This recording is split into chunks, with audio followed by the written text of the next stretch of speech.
Welcome back to Brainwaves, or welcome if this is your first time here. Today, we're talking about something I think affects many people, often without them realising, and that's the need for control. Have you ever found yourself over planning or overthinking, preparing for every possible outcome, struggling with uncertainty, or feeling anxious when things don't quite go to plan?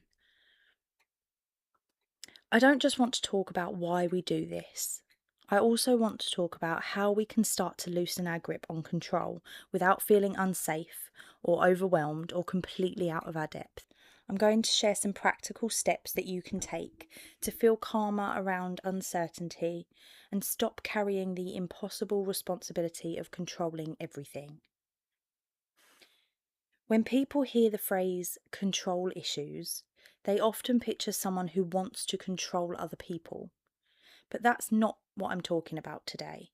I'm talking about controlling situations, controlling outcomes, controlling uncertainty, risk, emotions, controlling what might happen next. And often it doesn't look controlling at all from the outside. In fact, it can just look like being organised, prepared, or responsible. You might be the type of person who always has to have a plan, the person who thinks ahead, the person who likes to know what's happening, the person who researches everything before making a decision. And none of those things are bad. In fact, many of them are strengths. The difficulty comes when control stops being a preference and starts becoming a requirement, when uncertainty feels unbearable, when not knowing creates this anxiety, when your mind becomes convinced that if you think hard enough, prepare enough, or plan enough, you'll somehow prevent bad things from happening. And this is where many people, including myself, get stuck. Because underneath the need for control is usually something else. Fear. Not weakness, not selfishness, not stubbornness, just fear. Fear of things going wrong, fear of making mistakes, fear of being caught off guard, or of being hurt. It's the fear of uncertainty, because uncertainty can feel uncomfortable. Our brains like certainty. Certainty feels safe, predictable, manageable. But life doesn't offer certainty very often, and that's where the struggle begins. Imagine you're waiting to hear back about a job, or waiting for medical results, or waiting to find out whether something important is going to work out. There's nothing more you can do. The outcome is out of your hands. Yet your brain keeps trying to solve it, thinking, planning, predicting, preparing. Not because it's helping, but because uncertainty feels uncomfortable. And the mind often mistakes thinking for control. We tell ourselves, if I think about this enough, I'll feel better. But then the opposite happens. The more we think, the more anxious we become, the more possibilities we find, the more outcomes we imagine. And suddenly we've created 10 problems that don't even exist yet. And I think many of us do this. We believe that if we worry enough, prepare enough, or analyse enough, we will somehow protect ourselves from disappointment. But unfortunately, life doesn't work that way. And that is one of the hardest lessons to learn. Control can reduce uncertainty temporarily, but it can't eliminate it completely. Because uncertainty is part of life, it's part of being human. And sometimes the need for control becomes exhausting. You feel responsible for everything. You feel like you should have all the answers. You feel like you should be able to prevent every mistake. And that is a huge amount of pressure to carry. especially because it's impossible. No one can control every outcome. No one can predict everything. No one can guarantee that life will always go according to plan. And trying to do so often leaves us feeling exhausted. So, how do we start letting go? Not recklessly, but in a healthy way. I think the best place to start is to recognise what is actually within your control. When anxiety appears, take a minute and ask yourself, what can I genuinely influence here? Not what you wish you could control, but what you actually can. Your actions, your effort, your choices, your attitude. Those things belong to you. The outcome often doesn't. And recognizing that distinction can be incredibly freeing. I think it's also important to notice when preparation becomes reassurance seeking. Planning is healthy, but sometimes planning turns into repeated checking, repeated thinking, repeated analysing. Not because new information is appearing, but because we're trying to create certainty that isn't always available.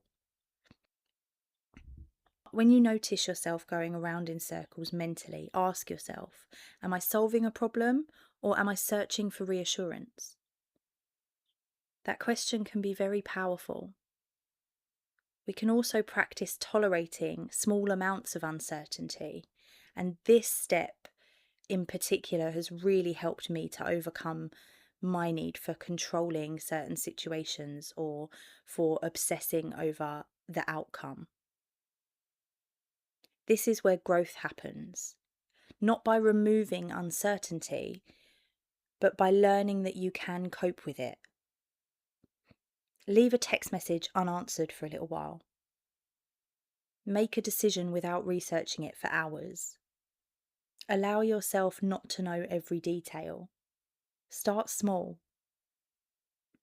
Teach your brain that uncertainty is uncomfortable, but not dangerous. And something that can really help is focusing on the present moment. The need for control often lives in the future. What if this happens? What if that goes wrong? What if I'm not prepared? But life is happening right now. Bringing your attention back to today, in the moment, can reduce a huge amount of anxiety. It's also worth reminding yourself that uncertainty is not failure. This is important. Not knowing doesn't mean you're behind. Not knowing doesn't mean you're unprepared. Not knowing doesn't mean that you've done something wrong. Sometimes it simply means that you are human. If you're a regular listener, you'll know that I believe the way that we speak to ourselves is very important. And when anxiety and control show up, our inner voice can become very harsh. We're often very critical of ourselves, and that doesn't always help. So here are some reminders for you. You do not need all the answers right now. You can cope with uncertainty. Not knowing is uncomfortable, but not dangerous. You can trust yourself to handle whatever comes next. You do not need to predict every outcome. Your worth is not determined by how prepared you are. You can let go of what you cannot control. You have handled difficult situations before. You can focus on today. And I think the most important one for myself is you do not need certainty to move forward. Because that's what so many of us are waiting for. The perfect certainty, the perfect reassurance, the guarantee that everything will work out. But life rarely gives us that. But what it does give us is the opportunity to trust ourselves, to trust that whatever happens, we will find a way through it. Not because it will be easy, but because we are more capable than we often give ourselves credit for. If you've recognised yourself in this episode, I hope you'll remember you are not failing because uncertainty makes you uncomfortable. Most people find uncertainty difficult. The goal isn't to love uncertainty. The goal is simply to stop letting it control your life. If anything in this episode has resonated with you, or if you've found your own ways of coping with the need for control, please feel free to message me on Instagram. I'd genuinely love to hear your experiences, and they may help someone else that's listening too. If you're listening today, I'm really glad you are. Thank you for spending this time with me today, and I'll see you in the next episode.